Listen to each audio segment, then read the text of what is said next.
தமிழகத்தில் போதைப் பொருட்கள் தாராளமாக கிடைக்கக்கூடிய சூழ்நிலை உருவாகி இருப்பதாக தமிழக அரசின் மீது சென்னை உயர்நீதிமன்றம் குற்றம் சாட்டியுள்ளது.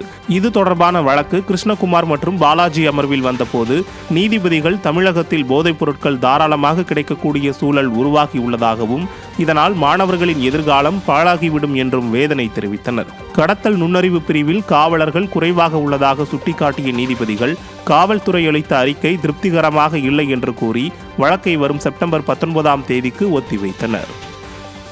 மத்தியில் மைனாரிட்டி ஆட்சி நடத்தி வரும் குஜராத் மாடல் அரசின் செயல்பாட்டால் BSNL பயனாளர்கள் குழம்பியிருக்கிறார்கள். 4G சேவையை பயன்படுத்த 5G போன்களை வாங்க வேண்டிய சூழல் நிலவுவதாக வேதனை தெரிவிக்கின்றனர்.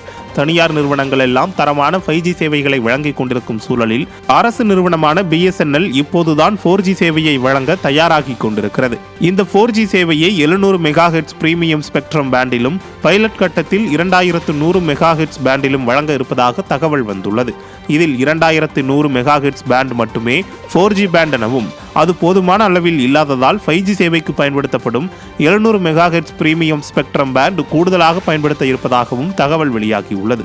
இதனால் 4G சேவையை முழுமையாக பயன்படுத்த 5G போன்களை வாங்க வேண்டியிருக்குமோ என BSNL பயனாளர்கள் குழம்பியுள்ளனர். தனியார் நிறுவனங்கள் 5Gக்கு சென்ற பின் 4Gக்கு விளம்பரம் செய்யும் ஜிக்கள் அதிலும் குழப்பத்தை ஏற்படுத்துவது BSNLக்கு மேலும் பின்னடைவை ஏற்படுத்தியுள்ளது. விடியா திமுக அரசின் வேளாண் துறையை கண்டித்து தமிழகம் முழுவதும் கிராம சங்க அலுவலர்கள் கூட்டமைப்பு சார்பில் ஆர்ப்பாட்டம் நடைபெற்றது. இந்த ஆர்ப்பாட்டத்தில் வேளாண் துறையின் பணியான டிஜிட்டல் கிராஃப் சர்வே பணியினை கிராம நிர்வாக அலுவலர்கள் மீது திணிப்பதை கைவிட வேண்டும், டிஜிட்டல் கிராஃப் சர்வேக்கான மொபைல் போன் செயலியில் உள்ள குறைகளை களைய வேண்டும், பிற மாநிலங்களைப் போல சர்வே பணிக்கு கூடுதலாக பணியாளர்களை நியமிக்க வேண்டும் உள்ளிட்ட பல்வேறு கோரிக்கைகள் வலியுறுத்தப்பட்டன. கன்னியாகுமரி, காஞ்சிபுரம், நாமக்கல், சேலம், தஞ்சை, கடலூர், ராணிப்பேட்டை மற்றும் விழுப்புரம் உட்பட பல்வேறு மாவட்டங்களில் நடைபெற்ற இந்த ஆர்ப்பாட்டத்தில் ஏராளமானோர் கலந்து கொண்டு விடியா திமுக அரசுக்கு எதிராக முழக்கங்களை எழுப்பினர்.